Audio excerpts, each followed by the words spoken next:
Hey guys, it's Core Ross and welcome to Busting Rainbow Six Siege. Today we're looking at all the changes that are currently on the test server, with a portion of them arriving with the North Star season and the others potentially for the future or not at all. As the developers have taken the feedback that they should use the test server as a kind of test bed to try out kind of odd and interesting ideas to see how it goes.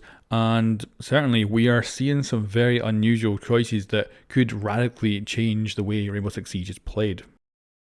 Now let's get started with a change that is coming with the new season, and that is the Mira smashed glass. So of course, if you fire explosives, if you do any kind of damage to a black mirror window, it does pretty much nothing. You need hard breaching technology like thermite charge, or just come up and slap it with your knife. That is enough to break it now.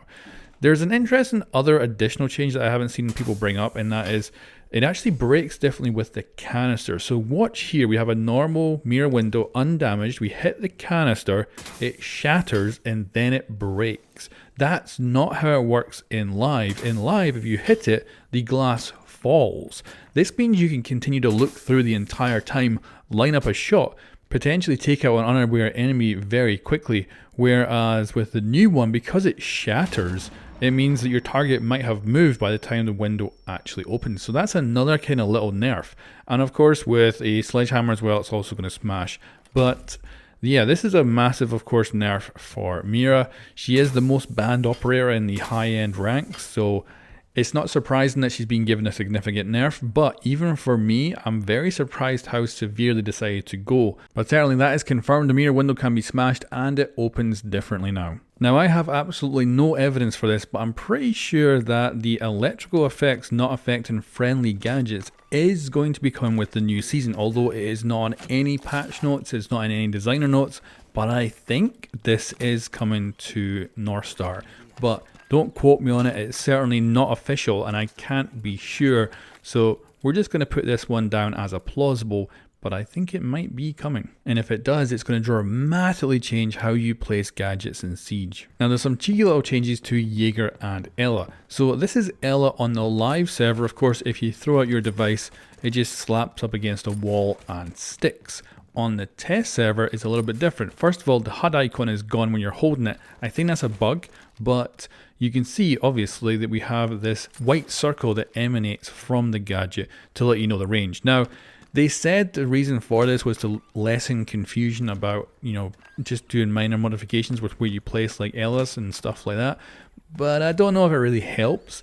What would be great is if they could upgrade this to actually take into consideration the lines of sight, then it would be freaking brilliant.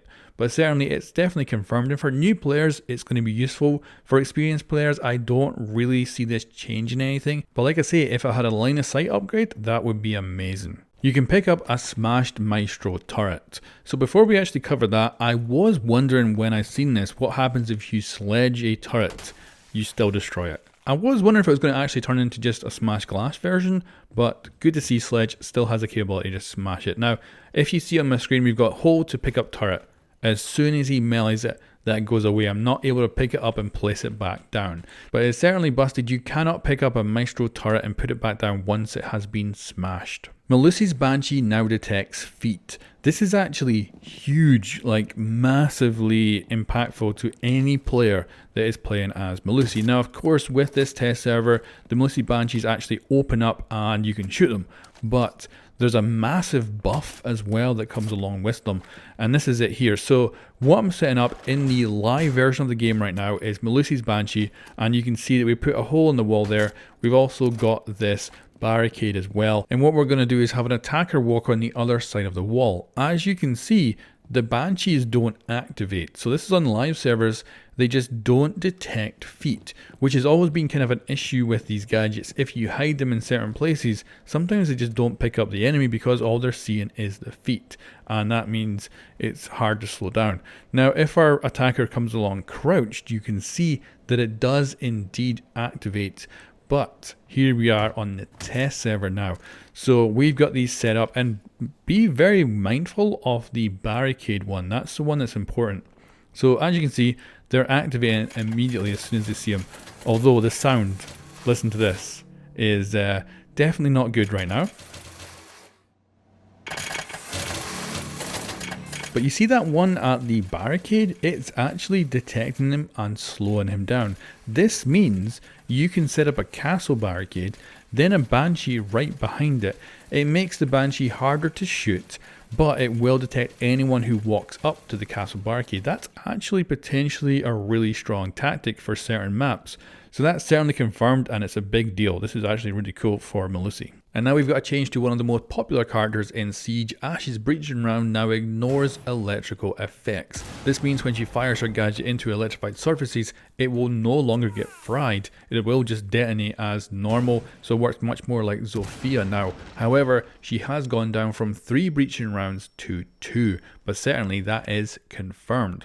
Zero's camera lasers now recharge. So this is an awesome change to Zero. Now the recharge is actually 15 seconds for each camera once you fire it, but still, it's pretty damn useful, especially with the gameplay after death that's going to be coming in the future. Being able to fire off lasers and just take out the odd gadget every 15 seconds is definitely very cool, and that is confirmed. Now Nokks rework is back on the test server and it's been tweaked a little bit. So this is the second iteration we've seen of it, and for the most part it's exactly the same as it was before. So her ability counters any area of effect gadgets, Ela's concussion mines, Melusi's banshees, stuff like that. But in the last test server, she also countered Kapkan's traps, whereas this time around, she does not. And I think that's quite good. It also makes it relatively understandable, like she will set off Legion's mines, that's the same as last time, and of course that's based simply on her stepping on them, that's based on pressure, and the Kapkan traps are based on breaking a laser. The rest of the stuff is based on like motion trackers and things like that, or at least that's how I would imagine they work. So it makes sense that they are countered by her ability, but the kind of dumber traps are not. And then what also remains the same is if you sprint, or if you go through barbed wire, or if you take damage, then your ability will glitch. So you've probably seen this on a Nokk player on cams. If you're watching and that Nokk player is running or going through barbed wire, they will glitch out. They'll kind of look like a bit like a predator as they go through it, and that will break the gadget counter, and it means like the Ela mines and stuff will go off if she's glitching at the time. And that's exactly how it was in the last iteration of this rework that has so far been on the test server only. But she has been given a very, very big nerf, and that is that she no longer dampens the sound that she makes as she moves. And of course I have recorded examples of the live version and the current version, so you can have a little listen and see what you think. I'm going to boost the audio so you don't need to put the volume up, and be wary, YouTube will probably slap an advert right in here just as it goes quiet.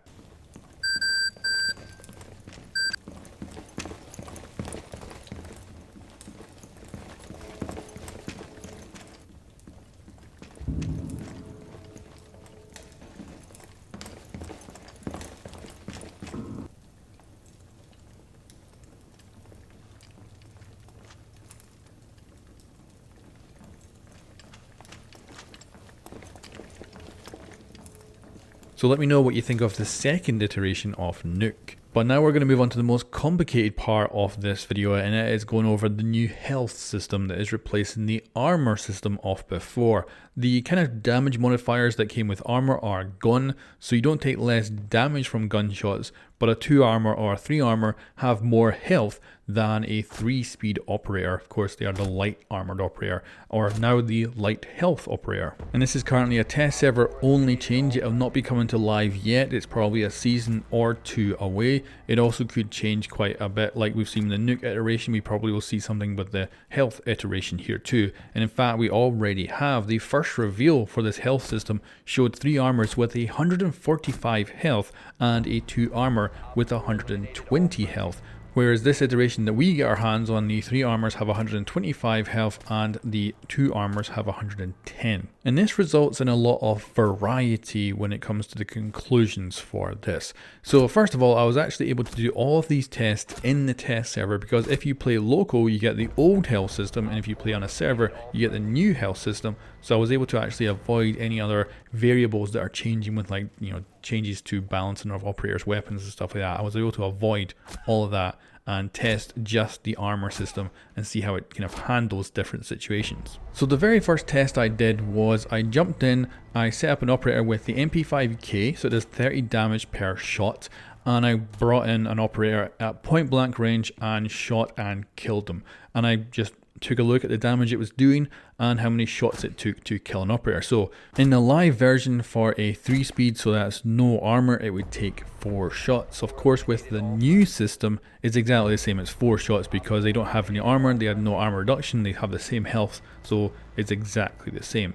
But then I jumped in with a 1-speed, so 3 armor. In the live version it took 5 shots, and then jumping into the new system with a 1-speed, it also took 5 shots, with there actually only being a difference of 1 damage point. So I assume that 125 is basically exactly the same as a 3 armor operator in the previous game with 100 health because of the damage reduction to gunshots. So it seems to be a 1-to-1 conversion pretty much. Now there will be a little bit of variety, but it looks like it's so close that it's almost exactly the same as the previous system when it comes to gunshots. However, that dramatically changes when you're talking about things that mitigate armor in the current version.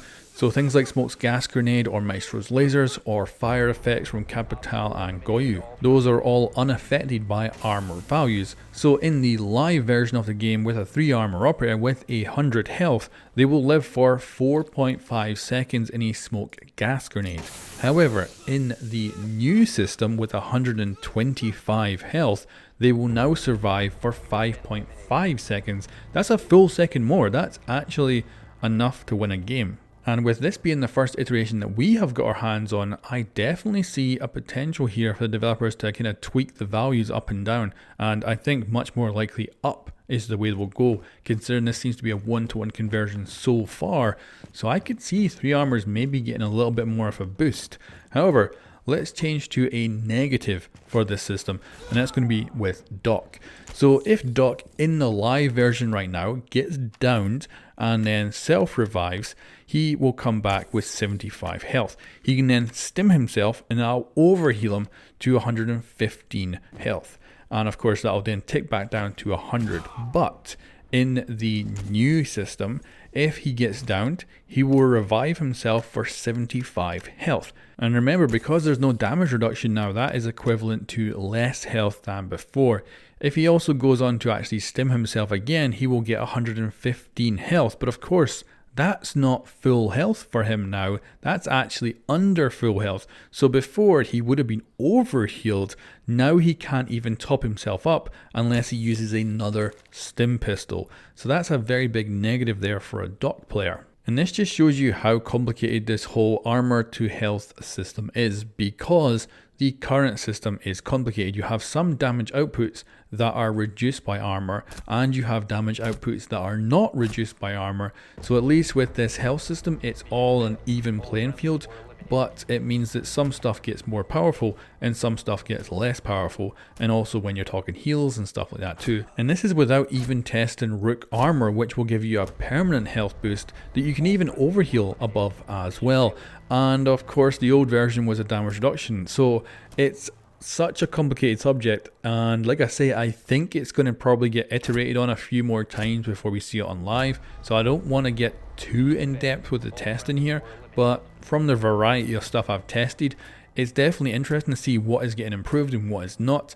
And I think that this version doesn't really help 3 armors in any significant way. Like, there's definitely a few little buffs, but I would guess that in the future we are going to see an iteration of this system that does boost the 3 armors a little bit higher than they currently are. Maybe not as high as 145 that we've seen in the beginning of the year, but I definitely could see them getting a little bit more. And at that point, things could get quite spicy with how powerful a 3 armor might be able to become and how much damage they can absorb from different things like smoke and fire effects. And when it comes to actual gun battles in Siege, I don't have a number on this, but I presume most of them end with headshots. So the armor system isn't going to make a difference there, but if you have a gun battle that ends in a body shot, then I don't think this version of the health system is going to make any difference. I think you're still going to die at the same time with gunshots. But if we do see a future iteration where they do boost 3 armor's health a little bit higher and they're able to take another hit to the chest, then that could definitely impact some gun battles quite significantly. But of course, it might also be that this system comes out and no one really notices the difference because everything is relatively small in difference, and it could well be that it'll just be simply easier to understand. The whole system is no longer kind of in there with little shadow reductions in damage. All of it is just plain. Now, if your gun does 30 damage, then it does 30 damage and that's it. There's not a thinking about damage reduction on top of that.